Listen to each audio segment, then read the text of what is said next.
headlines. The Attorney General confirms he denied a request from the RGP for a prosecution to be brought against Ian McGrail.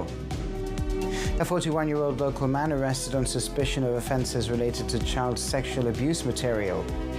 Government has not confirmed whether a safeguarding review or internal inquiry will be carried out into Clayton Booster's time as teacher. And East Side contractors deny claims the works are damaging the marine ecosystem.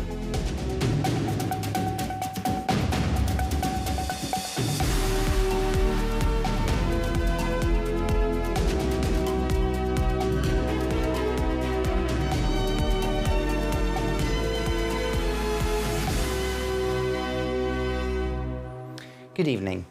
The Attorney General has denied a request from the RGP for a prosecution to be brought against the former Police Commissioner Ian McGrail for misconduct in public office and offences under the Data Protection Act 2004.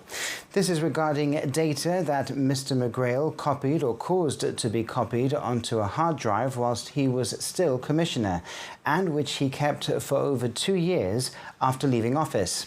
Counsel in London has backed his decision on the grounds that proceeding would not be in the public interest.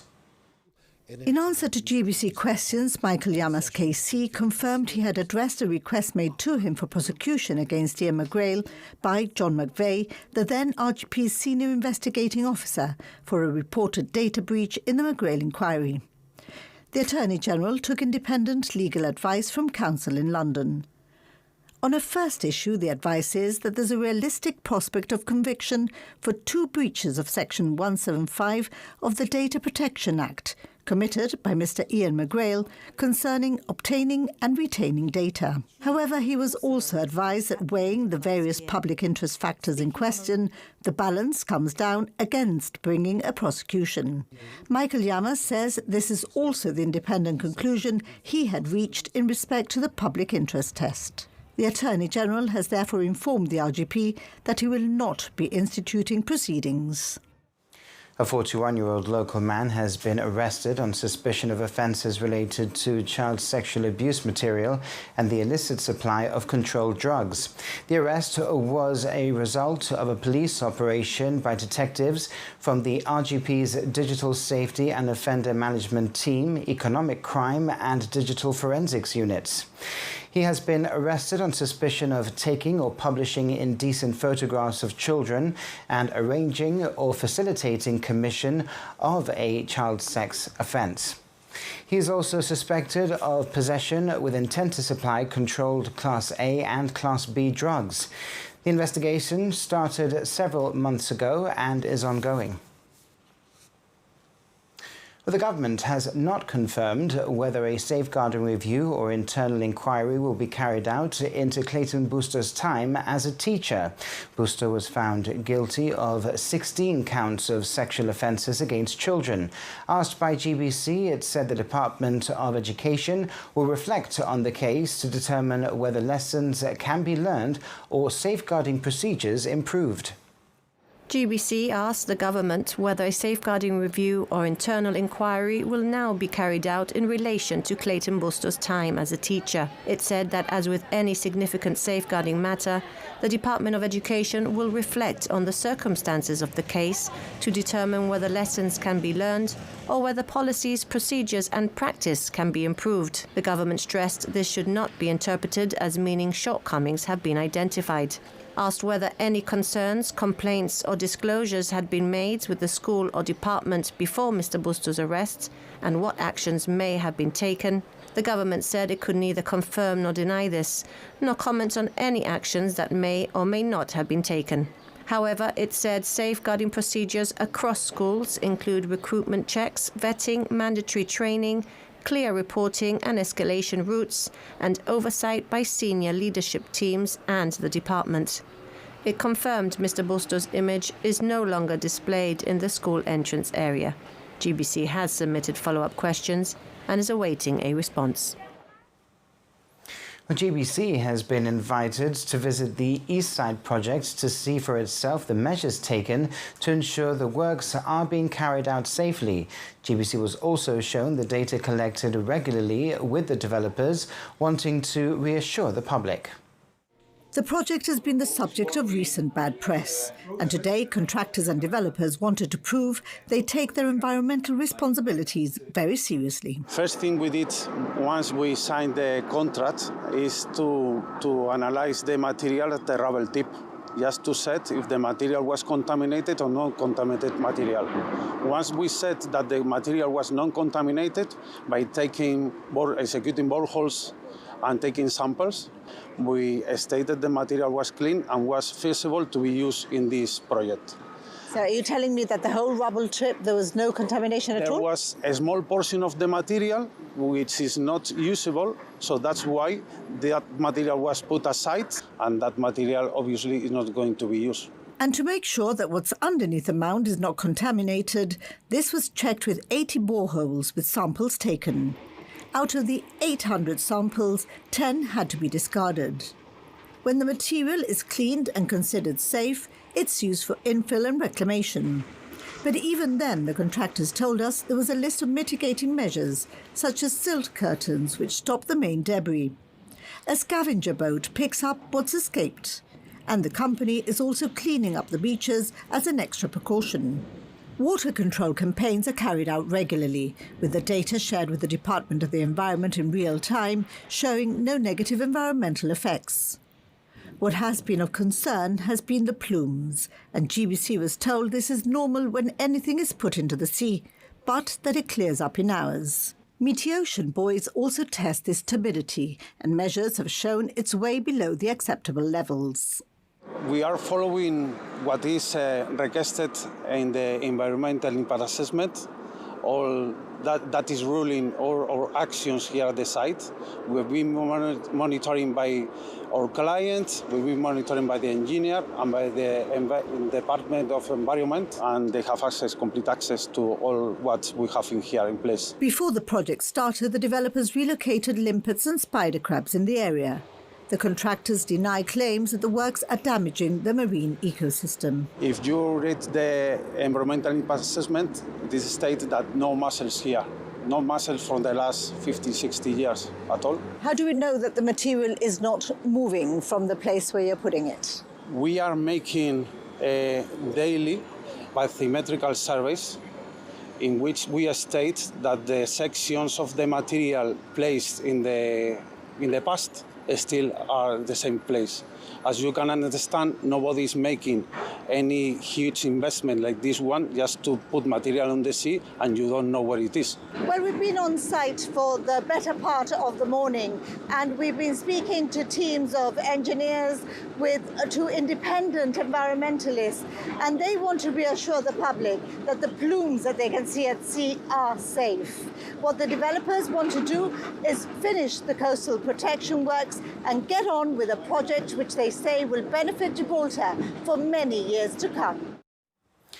And the project is on track, with the developers saying there are clear timelines. It includes 120 affordable homes, with TNG Global hoping to file the plans with the Development and Planning Commission soon. The coastal protection works have to be completed first. Christine Vasquez spoke to CEO Adrian Olivero. I gave an interview to GBC a few years ago where we explained the process, we explained the EIAs that were done, not one but two. I also explained, obviously, achieving the full planning permits and the conditions that would be attached there too. I think that's the reason why we asked you to come here today on site, to view for yourselves, to get an update, obviously, on the process on the coastal protection works.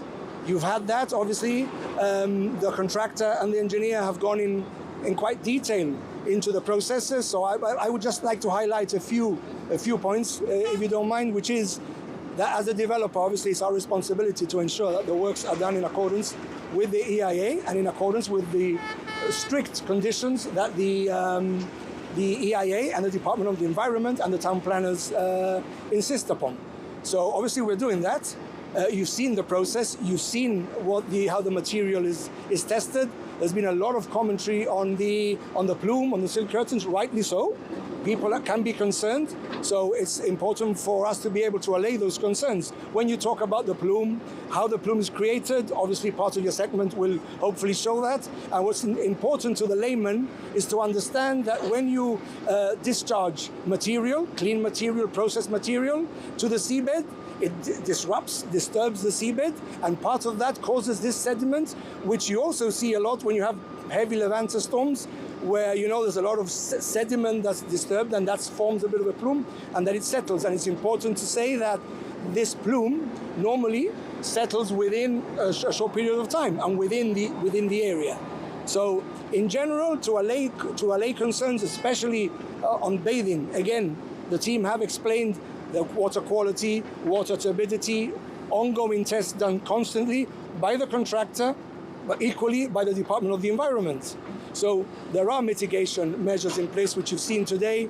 There's a large team, both from the contractor, the developer, and the engineer, with individual external consultants to ensure that the project and the coastal protection works are proceeding in accordance with the correct processes as detailed, as insisted upon by the Department of the Environment and the planning permits. We get on with it, we get on with the work, the contractor gets on with the works. We are dealing on a daily basis, or they are dealing on a daily basis with the Department of the Environment. We're addressing all concerns. We have a whole host of mitigation measures, health and safety measures, far beyond any other project. Yes, of course, it's a massive project, but far beyond any other project in Gibraltar. So we are a responsible developer with a responsible contractor trying to do things the right way. When you have commentary, everybody has the right to, of course, to any concerns that they may have, and we will hopefully answer that. And we have tried to answer that over the course of the works. But some comments, to be fair, I think are inflammatory comments. I've heard comments over the past couple of weeks, comments referring to the developer, causing an environmental disaster, even as far as saying that we're destroying the Gibraltarian way of life. And another comments, which honestly, I think we need to be serious. We need to have a serious conversation. You being here, I think, helps to deliver that message. And the fact is that those comments don't help because they misinform. They're out there in obviously social media platforms, mainstream platforms. But important, at least for me, it's important that these comments are also picked up by social media platforms and political forums in Spain that are rubbing their hands, waiting for these comments to actually, already it came out last week, to throw it back at us, back at Gibraltar, criticizing us, mentioning the waters, like the Spanish waters. So I think that we all need to have a bit of social and moral responsibility when making these comments. Avail yourself of all the facts. By all means, if you're concerned, ask, and we will try to allay those concerns, but not make inflammatory comments which help no one. The mound has been here forever. Where are we with the actual project? Well, it's funny you ask that, because obviously one of the main issues for me, when we talk about environmental impact, for me the main environmental impact of this project is in fact a positive one, which is the removal of the mountain of shame, as it used to be called. 2 million tons of rubble, which will disappear. It's already disappearing. We've already come down, I think, about 30 meters from the starting point from the top, and it will disappear over the next 12 months. So that in itself is already a positive environmental impact, in a positive way. If we add to that the deliverables of the project, which again, I think it's important for me just to remind your viewers and the wider community, in that this project will deliver the removal of the mound, the creation of the coastal protection works, but in itself, we will be delivering affordable homes, where we've already been to the site where they're going to be built very shortly. That's 120 affordable homes.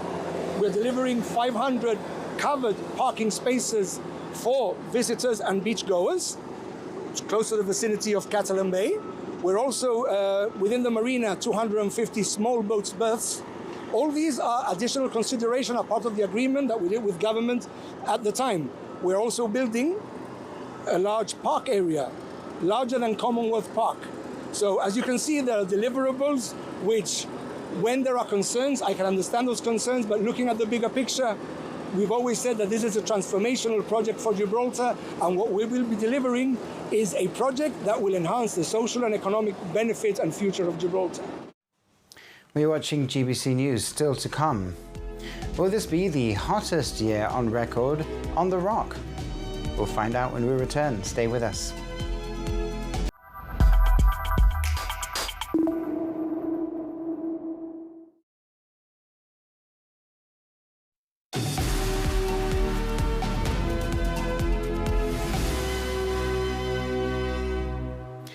Welcome back. The Environmental Safety Group and the Ornithological and Natural History Society have voiced their concerns over the fishing of bluefin tuna in Gibraltar waters. Both groups reiterate their belief that the quota is out of all proportion to Gibraltar's size and territorial waters. In a joint press statement, they point to the local quota as being 0.38% that of Spain's, while Gibraltar's population represents just 0.8% of Spain's, making Gibraltar's quota almost 5 times higher per capita. Janet Howard and Keith Bensusan spoke to Kellyanne Borge on Gibraltar Today. These are points that we've been making every year. This is nothing new. But the comparisons are important because, well, in terms of the comparison with the territorial waters, it's about the amount of tuna that we have per unit area and how much it's sustainable to harvest. And Spain is a particularly active tuna fishing nation, and yet we have a disproportionately high quota compared to theirs. And then in terms of per capita, well, I mean, how much, I suppose, how much tuna can a town of 30,000 people eat? What do you think would be sustainable? Is there a figure, or what would you like to see permitted? That's a good question, because our position has been really that this industry, because it is an industry as well as an activity, is split into commercial and recreational. And if you do some research, you'll find that in the UK and in even Spain, these are split very specifically so that recreational licenses will permit you to do X, Y, and Z, which is always in tandem with conservation. Has to be supervised, people have to be trained, there has to be very tight supervision.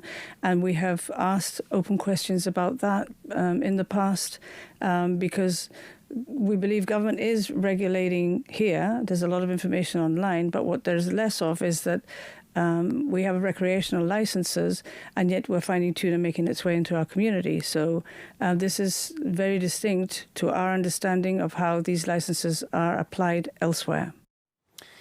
Now, did you know the hottest day ever recorded on the Rock reached 40.6 degrees Celsius in July 1994, and the coldest temperature officially verified by the Gibraltar Met Office, a very chilly 0.6 degrees in February 1954.